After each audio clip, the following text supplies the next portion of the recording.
5ویں صدی ہجری کے اندر پوری دنیا کی عیسائی طاقتیں، ایک ملک نہیں، 2 ملک نہیں، 5 ملک نہیں، ساری دنیا کے جتنے بھی عیسائی ممالک تھے، ساری صلیبی طاقتیں اسلامی ممالک کے اوپر حملہ آور ہو گئی۔ مسلمان ممالک کی اینٹ سے اینٹ بجا دی گئی، مسلمانوں کے خون کو بے تحاشا بایا گیا، اور نہ جانے کیا کیا ظلم و ستم کے پہاڑ توڑے گئے۔ اس صدی کے اندر اللہ تبارک و تعالیٰ نے ایک مرد حق کو اہل ایمان کی حمایت کے لیے پیدا کیا، جسے نور الدین زنگی رحمت اللہ تعالیٰ علیہ کے نام سے یاد کیا جاتا ہے۔ حضرات مکرم سلطان نور الدین زنگی نے اس وقت صلیبی طوفان کو روکنے کے لیے جو کوششیں کی، وہ تو آپ لوگ تاریخ اور ہسٹری کے اندر پڑھیں۔ میں ایک بات بتاتا ہوں، سلطان نور الدین زنگی نے اس طوفان کو روکنے کے لیے سب کچھ کیا، لیکن ایک بڑا کام اور بھی کیا۔ علماء کی بارگاہ میں، مشائخ کی بارگاہ میں، پرہیزگاروں کی بارگاہ میں، نیکوکاروں کی بارگاہ میں خط لکھ کر کے آپ کہتے تھے دعا کرو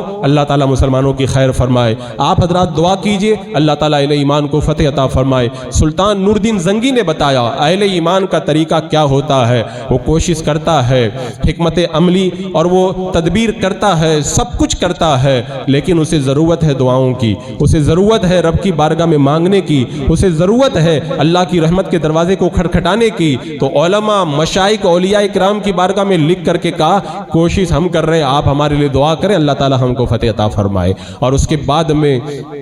جب صلیبی طوفان آگے بڑھا اور معاذ اللہ جب انہوں نے بیت المقدس فلسطین پہ قبضہ کیا، بیت المقدس مسجد اقصیٰ پہ قبضہ کیا، وہ تاریخ کا ایک بڑا دردناک منظر ہے۔ اب آج کل کی تو جو ہماری نسل ہے اس کو پتہ بھی نہیں ہے کچھ، وہ تو خالی آج کے 2-4 باب لانچنگ کے واقعات کو خالی پکڑ کر کے بیٹھے، انہیں پتہ نہیں ہے اہل ایمان کے ساتھ کیا ہوا ہے۔ جب بیت المقدس ان جو ہے وہ صلیبی کتوں نے جب فتح کیا تھا، اس وقت میں صرف ایک بات عرض کروں کہ جب وہ فوجیں داخل ہوئی تھی بیت المقدس کے اندر تو مسلمانوں کا خون اتنا بہایا گیا تھا کہ ان کے گھوڑوں کے گھٹنوں تک پورے شہر کے اندر خون بھرا ہوا تھا، اور جب کوئی چلتا تھا تو گھٹنوں تک خون کی ندیاں بہہ رہی تھی، اور اس وقت کے جو حالات تھے اس کو جو ہے وہ بیان بھی نہیں کیا جا سکتا، اتنے سنگین حالات تھے۔ لیکن جب اللہ تبارک و تعالیٰ نے ایک مرد حق کو جو سلطان نور الدین زنگی کے پروردہ تھے، سلطان صلاح الدین ایوبی کو ان طوفانوں کا مقابلہ کرنے کے لیے پیدا کیا، اور انہوں نے جب مکہ شریف پہ حملے کی تیاری کی، میرے آقا علیہ السلام کی شان میں بدتمیزی کی، جو ان کا سردار تھا ریجینالڈ کے نام سے، اس نے معاذ اللہ کہا تھا اپنے نبی کو مدد کے لیے بلاؤ۔ اس طرح کے جب اس نے غلط جملے استعمال کیے تھے تو سلطان صلاح الدین ایوبی نے کہا تھا جب تک میں ان کتوں کو کیفر کردار تک نہیں پہنچاؤں گا اس وقت تک میں چین سے نہیں بیٹھوں گا۔ اور پھر اس مرد حق نے کوششیں کی، چونکہ میرا مقصد کوششوں کو بیان کرنا نہیں ہے، آج میں جو خاص مقصد کے تحت ان چیزوں کو بیان کر رہا ہوں، اس وقت سلطان صلاح الدین ایوبی دن بھر کوشش کرتے تھے، رات بھر مصلی بچھا کے رب کی بارگاہ میں دعا کرتے تھے، روتی ہوئی آنکھوں کے ساتھ میں رب کی رحمتوں کو آواز دیتے تھے پروردگار عالم تو ہی مددگار ہے۔ اور پھر اللہ تبارک و تعالیٰ نے ان صلیبی فوجوں پر سلطان صلاح الدین ایوبی کو فتح عطا فرمائی۔ ریجینالڈ اور سارے صلیبی سردار گرفتار کر کے ان کے پاس لائے گئے نا، تو جو گستاخی کیا تھا میرے آقا کی سارگاہ میں ریجینالڈ، اس نے سب کو تو معاف کر دیا، بولے کتے تجھے نہیں معاف کروں گا، اپنے ہاتھ سے تلوار اٹھا کر کے اس کو قتل کیا اور کہا سن تو نے کہا تھا کہ اپنے نبی کو بلاؤ، اس نبی نے اپنے ایک غلام کو تجھے قتل کرنے کے لیے بھیج دیا ہے۔ یہ اہل ایمان کی تاریخ رہی ہے۔ اس کے بعد میں ایک سب سے بڑا مقصد تھا بیت المقدس کو عیسائیوں کے قبضے سے نکالنا۔ سلطان صلاح الدین ایوبی کہا کرتے تھے کہ جس مسجد میں معراج کی رات میرے آقا نے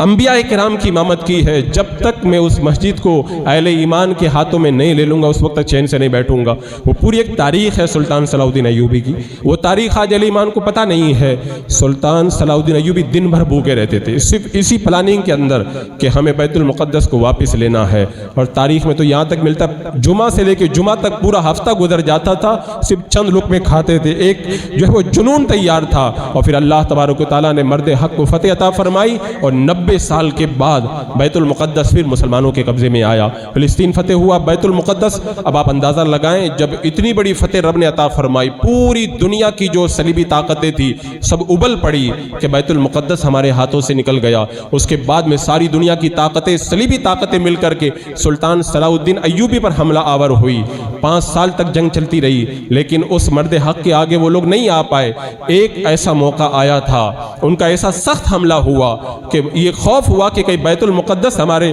ہاتھوں سے نہ نکل جائے۔ راوی کا بیان ہے رات کا وقت تھا، مصلی پہ سلطان صلاح الدین ایوبی بیٹھ کر کے دعا کر رہے ہیں اور آنکھوں سے آنسو ٹپک رہے ہیں، مولا تو ہی مدد کرنے والا، تیرے علاوہ کوئی مددگار نہیں ہے۔ اس وقت راوی کہتے ہیں میں نے کہا کہ کل جمعہ کا دن ہے، میرا آقا علیہ السلام کل جہاں سے معراج کے لیے تشریف لے گئے تھے، آپ وہیں پہ جائیں، غسل کر کے وہاں پہ 2 رکعت نماز پڑھیں، پھر دعا کریں، اللہ تعالیٰ فتح عطا فرمائے گا۔ سلطان صلاح الدین ایوبی نے جمعہ کے دن معراج مصطفیٰ صلی اللہ علیہ وسلم کے مقام پہ نماز ادا کر کے رب کی بارگاہ میں دعا کی، ادھر دعا بلند ہوئی ہے، ادھر رب کی مدد آئی، اللہ نے اس مرد حق کو فتح عطا فرمائی اور ساری صلیبی طاقتیں چھٹ کر کے رہ گئی۔ تو آپ یہ سیرت پڑھ کے دیکھیں، مشکل حالات میں ہمارے اسلاف نے ساری تدبیریں اور سارے کام کرنے کے ساتھ دعاؤں کے ذریعے رب کی بارگاہ سے جو ہے وہ مدد طلب کی ہے۔